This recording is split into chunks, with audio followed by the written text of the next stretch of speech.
एम-पी-एस-सीच्या सर्व परीक्षांसाठी PSI, S-T-I, मंत्रालय लिपिक, रेल्वे भरती, तलाठी, पोलीस भरती, 8वी शिष्यवृत्ती, जिल्हा परिषद भरती, स्टाफ सिलेक्शन इत्यादीसाठी अत्यंत महत्त्वाचा प्रश्न 9चा n घात गुणिले 3चा 5वा गुणिले 27चा 3रा घात छेद 3 गुणिले 81 बरोबर 27.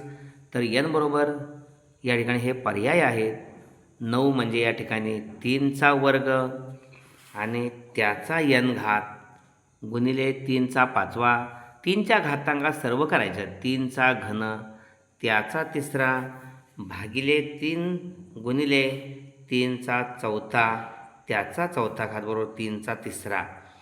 घाताचा घात घाताचा गुणाकार 3चा 2 गुणिले n 2n गुणिले 3चा 5वा गुणिले 3चा घाताचा घात 3 त्रिका 9.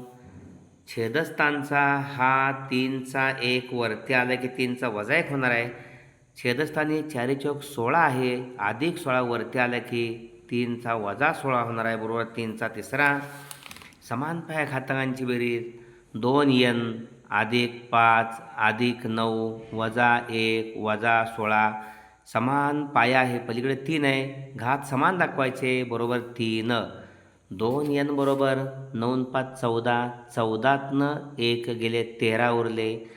13 वजा 16 वजा 3 बरोबर 3. 2n बरोबर वजा 3 पलीकडे गेले. पहिला 3 आहे. 3 अधिक 3. 2n बरोबर 3 आणि 3 6. n बरोबर 2 पलीकडे जाऊन 6ला भागिले बी त्रिक 6. nची किंमत 3 आहे. अचूक पर्याय नंबर 3. अशा पद्धतीनं अचूक पद्धतीचा वापर करा, नियमांचा वापर करा आणि अचूक पर्याय निवडा. धन्यवाद.